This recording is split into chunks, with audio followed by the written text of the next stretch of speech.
नमस्कार. दीपक रेगे कथाकथन चॅनलवर तुम्हा सगळ्यांचं मनापासून स्वागत. एकच विनंती की आत्ता जर चॅनलवर पहिल्यांदा आला असाल किंवा अजूनपर्यंत चॅनल सबस्क्राईब केलेलं नसेल तर प्लीज चॅनल सबस्क्राईब करा. मित्र हो, तुम्ही ऐकताय डॉक्टर सच्चिदानंद शेवडे यांची गूढ कादंबरी अघोर वाडा आणि आज या कादंबरीचा भाग 3. लोणावळ्याहून येणाऱ्या त्या 2 सायकली वारजे गावाकडे वळल्या. 1 किलोमीटर पुढे गेल्यावर दिसणाऱ्या वारज्याच्या मायलेज स्टोनजवळ थांबल्या. शंकर आणि सर्जा दोघांनी सायकली स्टँडवर लावल्या. तिथेच ते एका दगडावर बसले. सर्जानं हात पुढं केला. शंकरनं खिशात हात घालून चुरगळलेली ब्रिस्टॉल त्याच्या हातावर ठेवली. सर्जानं काळजीपूर्वकरित्या ती सिगरेट नीट केली आणि नाजूकपणे त्यातला तंबाखू बाहेर काढायला सुरुवात केली. तोपर्यंत शंकरनं खिशातनं चरसची गोळी काढली. ती काड्यापेटीच्या काडीच्या मागच्या टोकावर बसवली आणि दुसरी काडी पेटवून त्यावर ती गोळी धरून हलके हलके गरम केली. मग सर्जाच्या हातातल्या तंबाखूत ती गोळी टाकली. सर्जानं नीट मळून ती एकजीव केली आणि परत नाजूक हातानं सिगरेटमध्ये भरली. शेवटची चिमूट नीट दाबून बसवली. सिगरेट पेटवून एक भक्कम झुरका घेतला आणि सिगरेट शंकरकडे दिली. धूर बराच वेळ आत ठेवून मग हलके हलके बाहेर सोडतानाच त्याला ठसका लागला. दोघेही जण त्या धूम्रपानात रंगून गेले. सर्जा आणि शंकर पाडेगावात राहत होते. शाळेत भरपूर वर्ष घालवून दोघंही 10वीला आले होते. 10वी करता लोणावळ्याच्या शाळेत जावं लागत होतं. 50 मुलांच्या वर्गात हे दोघेच जण मिशाळ आणि थोराड होते. आज SSCचा निकाल लागला होता. दोघे जण नेहमीप्रमाणे जोडीनं नापास झालेले होते. आपलं दुःख सिगरेटच्या धुरात विसरायला बघत होते. अर्थात असा दुःखाचा क्षण दरवर्षी त्यांच्या आयुष्यात येतच असे. सिगरेट फिल्टरपर्यंत संपली. ते थोटूक वाहणेखाली चुरगळत शंकर उठला. दोघेजण सायकलवर बसून वारज्याचा रस्ता आक्रमू लागले. उन्हं कलू लागली होती. थोड्याच वेळात ते 2 रस्त्यांपाशी आले. सर्जानं गपकन ब्रेक मारून सायकल थांबवली तसा शंकरही थांबला. चल की आज या रस्त्यानं जाऊ, सर्जा म्हणाला. काय येडबीड लागले का? रस्ता कसला पाऊल वाट ती आणि बघ आपल्या सरावाची वाट नाही ही. हा रस्ता लोणावळ्याकडे गेला, मग काय करणार आपण? आणि आता बघ अंधार बी पाडायला लागलाय, शंकर सर्जाला म्हणाला. तू तर भित्रटच आहे. अरे अंधार पाडला तर पाडला, नाही तर काय घरी जाऊन बापाच्या शिव्याच ऐकायची आहे ना. त्यापेक्षा परत लोणावळ्याला पोचलो तरी चालन, पण हा रस्ता जातो कुठं ते बघायला पाहिजे. अरे गावातल्यांना विचारलं तर त्यांना नाही माहिती. या वारजेच्या लोकांना विचारलं तर त्यांनाही माहिती नाही. फक्त जाऊ नका, त्यो भाग वाईट आहे. अरे पण वाईट म्हणजे काय हे कोणाला सांगता येत नाही. आपण मर्दगडी आहे, चल की जाऊन बघू तरी. अरे नशीब असलं तर चिकनी पोरगी बी भेटन, मजा करू चल, सर्जा डोळा मारत हसत म्हणाला. आणि काय तिकडं भुताटकी बिताटकी असली म्हणजे मग? शंकरनं शंका काढली. हे बघ मी जाणार म्हणजे जाणार. तू येत असला तर चल, आणि लक्षात घे तिथं एक भूत असेल ना तर मी 7 भूत आहे. हां, तू भीत असला तर तू जा बाबा, मी जाईन एकटा. अरे जा, मी नाही भीत, मी पण मर्द आहे. चल की गेलो तर जाऊ, दोघं बी जाऊ. कसं आहे, तू जय आणि मी वीरू आहे ना, मग एकानंच कसं जायचं? चल, काय म्हणतात ना ते, हिम्मदे मर्दा तो मदद आहे खुदा, नाही का? दोघांनाही चरसगोळीची कीक बसली होती. शाळेत नेहमी जोडीनं असायचे म्हणून त्यांना पोरं वीरू आणि जय म्हणायची. लोणावळ्यात शोले नुकताच लागलेला होता. दोघांच्या सायकली त्या पाऊलवाटेकडे वळाल्या. पुढे पुढे दाट झाडी होती, पण पाऊलवाट मात्र स्वच्छ होती. अंधार दाटायला लागला होता. रातकिडे स्वर लावत होते. एकदम झाडी संपली आणि एक वाडा दिसला. वाडा टुमदार होता, दिव्यांनी लखलखत होता. दोघांनी दार वाजवलं. बराच वेळ आतनं काही हालचाल ऐकू नाही आली. परत जोरानं दार वाजवलं. कर्र कट्ट असा आवाज करत दार उघडलं गेलं. समोर एक जख्खड म्हातारा उभा होता. लटलटल्या हाताने त्यांनी दोघांनाही आत बोलवलं आणि बसायला सांगितलं. आत आल्यावर दोघांचेही डोळेच फिरले. त्या दिवाणखान्यात श्रीमंती ओसंडून वाहत होती. पायाखालच्या जाजमातच पाय घोट्यापर्यंत रुतत होते. खांबांवर रत्ने आणि मोती जळवलेली होती. झुंबरं सोन्याच्या साखळीत लटकवली होती. सोन्याची नाणी इतस्ततः विखरून पडलेली होती. श्रीमंती असूनही म्हातारा अगदी निष्काळजी वाटत होता. समोरच्या भल्या मोठ्या मेजावर चांदीच्या भांड्यात अन्न आणि फळं वगैरे ठेवलेलं दिसत होतं. एवढ्या मोठ्या वाड्यात हा म्हातारा एकटाच राहतो का आणखीन कोण आहे? पण चाहूल तर कोणाची लागत नव्हतीच. आजोबा एकटेच असता का आणखीन कोणी असतं इथं? सर्जाने विचारलं. अरे मला न पोर न बाळ, मी अगदी एकटा असतो, एकटा. म्हाताऱ्याचा आवाजही विचित्र होता, त्याच्या पोशाखासारखा. खाली धोतर आणि वर कोट टाय असा त्याचा पोशाख होता. मग तुम्ही गावात का नाही राहत आजोबा? या बाजूला चोर आले, डाकू आले, मग तुम्ही मिळाला तरी कोणाला कळणार नाही. गावात येऊन काय करू रे बाबा? सगळ्यांना माझे पैसे हवेत, पण मी नको आहे. मी इथे मेलो काय आणि तिथे मेलो काय, शेवटी एकटाच जाणार ना. पैसा घेऊन जाता येत नाही रे बाबा. म्हणून मग तुमच्यासारखं कोणी आलं तर 4 पैसे देतो आणि माझ्या वाड्याबद्दल बोलू नका असं म्हणतो. ऐकतात बरं माझं बोलणं? बरं तुम्ही काही खाणार आहात का? घ्या चिक्कू, घ्या चिक्कू, घ्या घ्या. हां. म्हाताऱ्यानं मेजाकडे बोट दाखवलं. दोघेही नको नको म्हणत चिकू खायला लागले. एक तुकडा मोडला मात्र तुरकट मातकट चव लागली. म्हातारा त्यांच्याचकडे बघत होता, त्यामुळे तो थुंकूनही टाकता येईना. पाणी देता का आजोबा? कडवट तोंडानं शंकरनं विचारलं. हां देतो रे बाबा, देतो.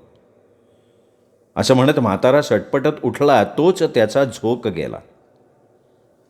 थरथर त्यांनी एक खुर्ची धरली. क्षणभर उभा राहिला, मग आत निघून गेला. शंकर्या लाटरी लागली बघ. सर्जा फुसफुसला. कशी काय? अरे मूर्खा, त्यो म्हातारा काय बोलला ऐकलं ना तू? या वाड्याबद्दल बोलू नये म्हणून तो 4 पैसे देतो. अरे उद्या हा मिळाला तर कोणाला पत्त्यासुद्धा लागणार नाही. मला सांग, हा या अवस्थेत आणखीन वर्षभर तरी जगल का? नाही ना. मग हा मिळाल्यावर हा सगळा पैसा कोणाला तरी मिळणारच का नाही? मग आपल्याला का नको? म्हणजे काय म्हणायचं काय तुला? काय बावळे ढेरे तू. अरे या म्हाताऱ्याला उडवायचं खालास. मग पैसे नेऊन आपल्या शेतात पुरू, नाही तर मग माझ्या माळ्यावर ठेवू आणि हळूहळू पैसे वापरू. म्हणजे खून करायचं होय? ना ना, आपल्याला नाही जमणार बरं का ते. शंकर्या तू म्हणजे अगदी हाच आहे बघ. अरे एका फाईटीत म्हातारा झोपल. बरं नाही तर असं करू, मी एक हळूच मारतो फाईट. म्हातारा पडन बेशुद्ध. मग आपण हवं तेवढं घेऊ आणि इथनं सुटू. काय? नाही रे, म्हातारं मेलं म्हणजे ना ते काय नाही, मी नाही ह्याच्यात पडणार बरं का. इथं आलो आहे तेवढं लय झालं आहे. ए घाबरटे तू. बरं मला मदत तरी करशील का? तो बघा आलाय तो म्हातारा. म्हातारा लटपटत बाहेर आला. त्यांनी दोघांना पाणी दिलं. डोळे मिटून काहीतरी पुटपुटत उभा राहिला. सर्जानं शंकरकडे बघितलं आणि क्षणात सर्जानं पुढं होऊन म्हाताऱ्याच्या छातीत एक जोरदार गुद्दा लगावला. गुद्दा देता क्षणी सर्जाच्या अंगात वीज सळसळत गेल्याचा भास झाला. बॉक असा आवाज करत म्हातारा खाली कोसळला. त्या क्षणीच दिवे गेले, गुडूप अंधार झाला. कोणाचं तरी विचित्र हसणं ऐकू आलं. शंकर आणि सर्जा दोघांचंही अवसान पार गळालं. दोघेही दाराकडे धावत सुटले. बाहेर येऊन कशाबशा सायकली घेतल्या आणि दामटत निघाले. शंकरनं मागे वळून बघितलं तर वाडा पूर्वीप्रमाणे प्रकाशानं लखलखत होता. अरे सर्जा, वाड्यात प्रकाश दिसतोय बघ. मरुदे, परत ना जायचं आपण. अरे बघ ना, मगाशी भास झाला आपल्याला. तो म्हातारा पाडल्यामुळं आपण भावरलो होतो ना. चल चल सर्जा चल, ते सोने चांदी पैसा आपली वाट बघतंय, चल. शंकर स्वप्नाळू नजरेनं म्हणाला. शंकर्या, तू ते हसणं ऐकलं नाही का? म्हणजे घरात कोणीतरी होतं. नाही, नको जायला आता. चल पुढं, मनसुखच्या दुकानाकडं चहा मारून घरी जाऊ. दोघेजण वारज्यात पोहोचले तेव्हा 9:30 वाजले होते. चरसची नशा उतरली होती. दोघेही नॉर्मलवर आले होते. दोघेजण मनसुखच्या चहाच्या दुकानापाशी आले. सायकलवरनं उतरले. तोच सर्जा शंकरला हात दाखवत म्हणाला, अरे शंकर, हे बघ रे, हँडलवर काय सांडले. असं म्हणत त्यांनी उजवा हात उचलला तर काय, हँडलपासून हातापर्यंत चिकट तारा दिसत होत्या. सर्जानी हात आणि हँडल खसाखसा पुसलं. दोघेजण मनसुखच्या गल्ल्यापाशी आले आणि म्हणाले, शेठ, 2 कडक चहा द्या. दोघांनी तिथल्या कळकट्ट बाकावर बसकण मारली. मनसुखनं नाईलाजानं तंबाखूची गुळणी रस्त्यावर टाकली आणि किडलेले दात दाखवत 2 कडक चहाची ऑर्डर दिली. मनसुखचं रुपडं बघून कुणालाही हसूच येई. त्याचे दोन्ही डोळे एकाच वेळी 2 दिशांना बघत असल्यासारखं वाटत असे. डोक्यावरचा प्रत्येक केस कुत्र्याच्या छत्रीसारखा उभा होता. त्याचं ते बेढप सुटलेलं शरीर आणि संवेदनाहीन चेहरा एखाद्या कातळासारखा दिसत होता. चहा पिताना सर्जाच्या हातातला कप 2 वेळा निसटला होता. नशीब पडून फुटला नाही. कपाचा कानसुद्धा हाताला बुळबुळीत लागत होता. सर्जानं परत बोटं पुसली. कडक चहा मारून दोघेजण दुकानाच्या बाहेर आले आणि रस्त्यालगतच्या कट्ट्यावर बसले. शंकरे, आपण येणार रात्री 11च्या पुढं घरी जाऊ. म्हणजे कसं आहे, तोपर्यंत सगळे झोपलेले असतील. लवकर गेलो ना तर बाप लगेच तुडवल मला. सर्जा म्हणाला आणि शंकरलाही ते पटलं. दोघेही गप्पा मारत सिगरेट फुंकत तिथेच बसले. रात्रीचे 11 वाजत आले. सगळीकडे सामसूम झाली. मनसुख दुकान बंद करत होता. ते बंद करताना त्याच्या शरीराची होणारी विचित्र हालचाल बघून दोघांनाही हसू आवरेना. सर्जानं शंकरला गप्प राहण्याची खूण केली. सर्जा मनसुखच्या मागे अंधारात जाऊन उभा राहिला आणि हळूच आवाज टाकला, ठॉम्ब्या. कानाशीच आवाज दिल्यामुळे मनसुख टुणकन उडी मारून मागे वाळला. कोण आहे? कोण बोललं ते? अरे मी भूत आहे, ठॉम्ब्या. मारा बाप्पा, असं म्हणत मनसुखनं उडी मारली. त्याची तुंदील तनू घामानं थबथबली होती. तो घाईघाईनं घराकडे चालायला लागला. रस्त्यावर काळोख होता, पण मनसुखच्या सरावाचा रस्ता होता. सर्जा परत मनसुखच्या जवळ आवाज न करता गेला आणि जोरात ओरडला, ठॉम्ब्या. आता मात्र मनसुख धावत सुटला. त्याच्या शरीराची विचित्र हालचाल बघून शंकरला आणि सर्जाला हसू आवरेना. मनसुख पार दिसेनासा झाल्यावर ते दोघेही उठले आणि घराकडे जायला सायकलींवर स्वार झाले.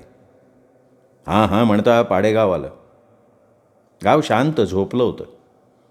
एखाद दुसरं कुत्रं केकाटत होतं. दोघेही एकमेकांचा निरोप घेऊन आपापल्या घराकडे जायला लागले. खाशाबा घोरपड्यांचा सर्जेराव हा एकुलता एक मुलगा होता. पाडेगावचे सरपंच खाशाबा होते. घरात सुबत्ता होती. ऊस जमिनीचा एक मोठा डाग त्यांच्याजवळ होता. 2 मजली घर होतं. गुरंढोरं होती. सरपंचकी म्हणजे बापजाद्यांची मालमत्ता आहे आणि वंशपरंपरेनं ती आपल्यालाच मिळणार असं सर्जाला वाटत होतं. कारण गेली 20 वर्ष खाशाबाद सरपंच होते. त्या भागातल्या आमदाराला त्यांनी सांभाळून घेतलं होतं. निवडणुकीच्या धामधुमीत घरची जीप, ॲम्बॅसिडर आणि पैसासुद्धा दिला जात असे. आमदारांच्या जीवावर खाशाबा जगत होते. गावात कोणाचंही काम अडलं की खाशाबांना बोलावणं धाडलं जाई. खाशाबा मदत करायला नेहमी पुढे असत. त्यामुळे अर्ध्याहून अधिक गाव त्यांचा मेंढा होता. ते स्वतः गरिबीतनं वर आलेले होते, त्यामुळे माजले नव्हते. पण त्यांचा लेक श्रीमंतीत जन्माला आला होता. आणि आपण एकुलते एकच आहोत ही गोष्ट बापापेक्षा सर्जानं जास्त चांगली लक्षात ठेवली होती. शाळेत असल्यापासून सर्जा वांड होता. सकाळी उठून तालमीत जात असल्यामुळे त्याचं शरीर चांगलं तयार झालं होतं. शाळा आपल्या घरचीच असल्यासारखा तो वागे. केव्हाही येणं जाणं चालू असे. नव्यानं आलेल्या एका मास्तरनं याबद्दल जाब विचारला तर सर्जानं त्याची कॉलर पकडून त्याला वर्गाच्या बाहेर खेचलं आणि सगळ्यांच्या देखत त्याचे दात पाडले. त्यामुळे सगळी मुलं, शिक्षक सर्जाला वचकून असत. अर्थात त्या घटनेनंतर खाशाबांचा हातचा मार त्यांनी खाल्ला होता, तरी त्याला फिकीर नव्हती. 4 देताना 4 घेण्याची सुद्धा सर्जेची तयारी असे. तरीही गावात तो फक्त बापाला वचकून असे. 10वीत त्याला लोणावळ्याला जायला लागलं तेव्हा गावानं सुटकेचा निश्वास टाकला. पण शाळेच्या वेळेपुरता तो लोणावळ्यात असे. शंकर जेधे त्याचा लहानपणापासूनचा साथीदार. घोरपडे आणि जेधे कुटुंबीय तसं श्रीमंत दिलदार. सर्जाच्या मानानं शंकर अगदी साधा होता. तो हाणामारीत कधीच नसे, पण सोडवायला मात्र नेहमी पुढे असे. सर्जाच्या नादानी तो अलीकडे चरस गांजा ओढायला लागला होता, पण वृत्तीने मात्र तो वाईट नव्हता. लोणावळ्याच्या शाळेत सर्जाच्या गुंडगिरीला शंकरनंच आळा घातला होता. पाडेगाव लोणावळ्यापासून तसं लांब असल्यामुळे सर्जानं त्याचं बोलणं ऐकलं होतं. शंकरला 2 बहिणी होत्या, त्यांची लग्नही झाली होती. त्यामुळे तो सुद्धा एकटा आईवडिलांसह घरात असे. सर्जाची आई मात्र तो 8-10 वर्षांचा असताना कावेळींनी वारली होती. शंकर आणि सर्जा विशी ओलांडली तरी 10वीत होते. या एकाच बाबतीत दोघेही सारखे होते. एक दिवशी शंकरनं शाळेला दांडी मारली, त्यामुळे सर्जाचाही शाळेला जायचा मूड नव्हता. पण खाशाबांनी घरातनं हाकललं म्हणून तो सायकल घेऊन निघाला. शाळेत जाताना तो नियमितपणे सायकलने, पण गावात मात्र जीप उडवत फिरे. शाळेत तर जायची इच्छा नव्हती. बऱ्याच दिवसात मारामारीसुद्धा केली नव्हती, त्यामुळे तो अस्थिर बनला होता. तशात लोणावळ्यात एका थिएटरवर कामुक पोस्टर बघून तो पिक्चरला जाऊन बसला. कुठला तरी मल्याळी सिनेमा हिंदीत डब केलेला होता. त्याला कथा नव्हती, फक्त उत्तान अंगप्रदर्शन आणि कामुकतेचं हिडीस प्रदर्शन होतं. तो पिक्चर बघून सर्जा अधिकच बेचैन झाला. एका हॉटेलात जाऊन बियर आणि चिकन हाणून सायकल घेऊन निघाला. वारज्याच्या जंगलात वाट सोडून आत सायकल झाडाला लावून तो झोपला. थेट 5:30ला उठला. सायकल घेऊन पाडेगावला निघाला. वारजे गाव संपलं की थोडं जंगल लागतं, मग पुढे पाडेगाव. जंगलात कसला तरी आवाज आला म्हणून सर्जा सायकलवरनं खाली उतरला आणि झाडीत डोकावलं तर काय, गंगी कातकरीण सरपण वेचत होती. या गंगीवर सर्जाची बरेच दिवसांपासून नजर. गंगीची हालचाल बघून सर्जा पेटला. त्याला त्या पिक्चरमधली दृश्य आठवायला लागली. वेगानं तो पुढे झाला. गंगीला मागून कावटाळलं. त्याच्या राकट हाताची घट्ट मिठी गंगीला बसली.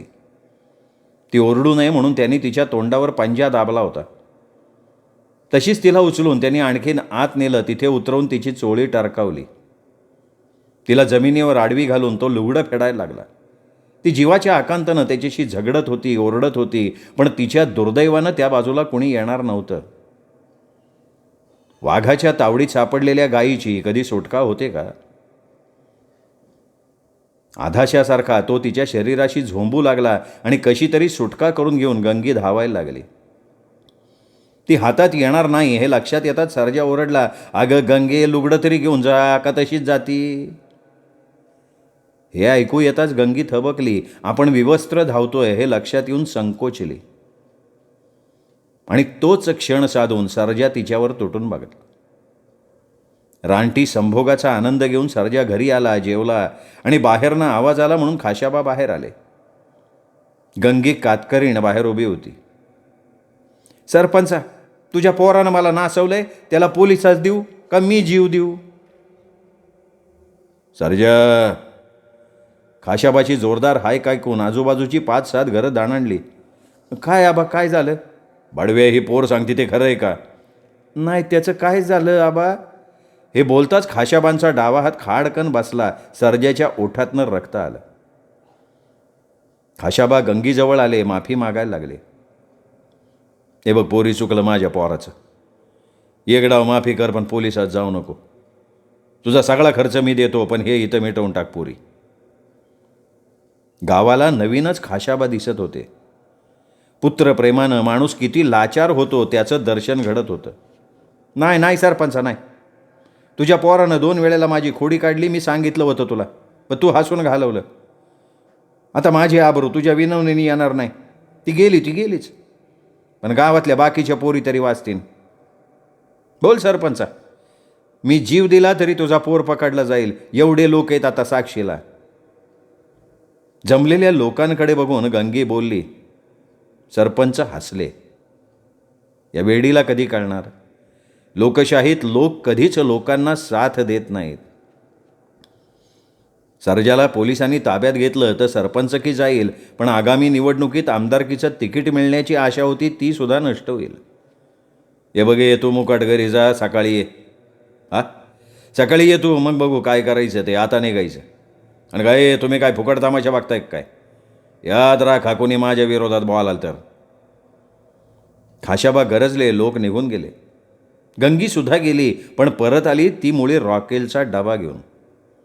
सरपंचा बघ, मी जीव देते, तुझा मुलगा सुद्धा माती होऊन मरल, असं म्हणत गंगीनं रॉकेलचा डबा अंगावर उपडा केला. खाशाबा सर्जा तिचा हात धरायला आले. तो झिडकारून तिने काडी लावली, भरकन पेटली आणि हात पसरून सर्जाला ये की आता घे की जवळ असं म्हणत बिलगली. चटका बसता सर्जा जोरात ओरडला. त्याने तिला ढकलून दिलं. त्या गडबडीत त्याचे हात चांगले पळून निघाले. गंगी जळून मेली. पोलीस चौकशी झाली. ती पार जळाली होती, त्यामुळे शवविच्छेदनावरनं अहवाल काय देणार? तिला वाचवताना सर्जाचे हात भाजले गेले. घरच्या गरिबीला कंटाळून तिने जाळून घेतलं. देशाच्या सरकारचं गावातलं प्रतीक म्हणजे सरपंच, म्हणून सरपंचाच्या घरासमोर तिने आत्मदहन केलं. शोषित आणि पीडित वर्गाच्या स्त्रियांचे प्रश्न सरकारनं सोडवायला हवेत असं प्रतिपादन खाशाबा घोरपडेंनी केलं. त्यामुळे त्यांचं आमदारकीचं तिकीट नक्की झालं. त्यांच्या मुलानं सर्जेरावनं तिला वाचवायचा प्रयत्न करून गरीब वर्गाच्या मागे आपण उभं असल्याचं दाखवून दिलं आहे. त्यामुळे जिल्हा पातळीवर त्याला युवक नेतेपदाचा बहुमान मिळेल, त्याचं सगळीकडे कौतुक व्हायला लागलं. गंगीच्या मरणाचा खाशाबांनी चलाखीनं उपयोग करून घेतला. वर्तमानपत्रातल्या बातम्यांनी सर्जेचे डोळेच चक्रावले. आपला बाप हुशार राजकारणी आहे हे त्याला जाणवलं आणि बापाच्या सल्ल्यानुसार काही काळ अगदी गप्प बसून राहायचं त्यांनी ठरवून टाकलं. शाळा चालू होती. शंकरला सर्जाबद्दल थोडी धास्ती वाटायला लागली होती. सर्जा अगदी मवाळपणे वागतोय, हे काही चांगलं नाही असं उगाचच त्याला वाटत होतं. गावातल्या लोकांना खरी हकीकत माहिती होती, त्यामुळे लोकांना सर्जाबद्दल भीतीयुक्त आदर वाटत होता. एक मात्र खरं, त्यामुळे खाशाबांबद्दल वाटत असलेली आपुलकी पार नष्ट झाली. तसं तोंडावर कोणी बोलत नसे, पण त्यांच्या वागणुकीतून ते लक्षात येई. फार दिवसात हात न चालवल्यानं सर्जाला स्वस्थ बसवेना. वारज्याच्या जंगलाबद्दल ते वाईट असल्याचं त्यांनी ऐकलं होतं, पण नेमकं काय वाईट आहे ते कुणाला सांगता येत नव्हतं. त्यामुळे तिथे जायची उत्सुकता होती आणि तशी संधी मिळाल्याबरोबर तो शंकर सकट तिकडे गेला होता. ते अमाप संपत्ती बघून त्याचे डोळेच फिरले होते. आत्ता अंथरुणात पडल्या पडल्या तोच विचार त्याच्या डोक्यात रुंजी घालत होता. आपल्या एका फायटीत तो म्हातारा मेला असेल, पण मग दिवे कोणी घालवले? हसलं कोण? काय विचित्र हसणं होतं. त्याच्या अंगावरच काटा आला. आणि त्या म्हाताऱ्याला फाईट मारता क्षणी आपल्या हाताला शॉक बसल्यासारखं का झालं? विचारातच त्यांनी उजव्या हाताच्या मुठीवरनं डावा हात फिरवला. परत तोच घाणेरडा स्पर्श. सर्जा दचकून उठला. त्याने दिवा लावला. हाताची बोटं फाकवली तर त्यांना तारा धरलेल्या दिसल्या. आंबलेल्या वर्णासारख्या चिकट बुळबुळीत तारा. हे काय भलतंच झालंय असा विचार करत त्यांनी हात खसखसून पुसला. परत दिवा मालवला. अंथरुणावर पडला. तो म्हातारा मेला आणि दिवे गेले, पण बाहेर पडल्यावर दिवे परत कसे लागले? म्हणजेच आणखीन कोणीतरी आत शिरलेलं असणार. म्हातारा एकटाच राहत होता, मग आत एखादा चोर किंवा म्हाताऱ्याचा नोकर. आणि ते विचित्र हसणं कोणाचं? एकदम डोक्यात 100 वॅटचा बल्ब पेटावा तसा प्रकाश पडला. आपल्या आधी कोणीतरी आत शिरलं होतं. त्यालाही म्हाताऱ्याला मारायचं असणार. त्याचं काम आपण सोपं करून ठेवलं म्हणून आपल्याला घाबरवायला त्याने मेन स्विच ऑफ करून तो हसल्यासारखा आवाज काढला. आपण घाबरून पळाल्यावर परत मेन स्विच ऑन केला. त्यामुळे तिथे भुताटकी आहे असं आपण समजलो आणि आपण घाबरलो. आता त्या चोरानं तिकडं सगळं साफ केलं असेल, पण तो एकटाच असेल तर त्याला नेता येणार नाही एवढी संपत्ती तिथे आहे. म्हणजेच उद्या तो परत येईल. दिवसा लोकांच्या नजरेला पडू नये म्हणून बहुतेक रात्री येईल तो. उद्या आपण दुपारी जेवणखाण करू, शंकरच्या बरोबर जाऊ. जाताना रायफलसुद्धा बरोबर नेऊ आणि त्याची वाट बघू. तो चोर आल्यावर त्याला पकडून देऊ, म्हणजे म्हाताऱ्याच्या खुनाचा आळसुद्धा त्याच्यावर ढकलता येईल. आपल्या कल्पनेनं सर्जेराव बेहद्द खुश झाला. युवक नेतेपदाच्या लायकीचे आपण नक्कीच आहोत असं समजून त्याच आनंदात झोपला. स्वप्नात आपण युवक नेते झालोत. आपली जीपवरून जिल्हाभर मिरवणूक काढली जातीये, लोक नाचतायत, जीपमध्ये आपल्याबरोबर शंकर उभा आहे, हे सगळं तो बघत होता. तर मध्येच त्या चोराला आपण पकडून पोलिसात देतो. सर्व वर्तमानपत्रांच्या फ्रंट पेजवर आपला फोटो छापला आहे आणि म्हाताऱ्याच्या संपत्तीचे आपण मालक झालोत असं स्वप्न तो बघत होता. सकाळी भल्या पहाटे 8 वाजता तो जागा झाला. हलकेच उठला. सगळं अंग चिकट झाल्यासारखं वाटत होतं. लवकर आंघोळ करायला हवी या विचारात तो वॉश बेसिनपाशी गेला. नळ सोडून तोंडावर 2-4 हापकारे मारले आणि त्याची वरती आरशाकडे नजर गेली. आरशात त्यांनी बघितलं आणि सर्जा जोरात किंचाळला. आरशात कोणीतरी दुसरंच होतं.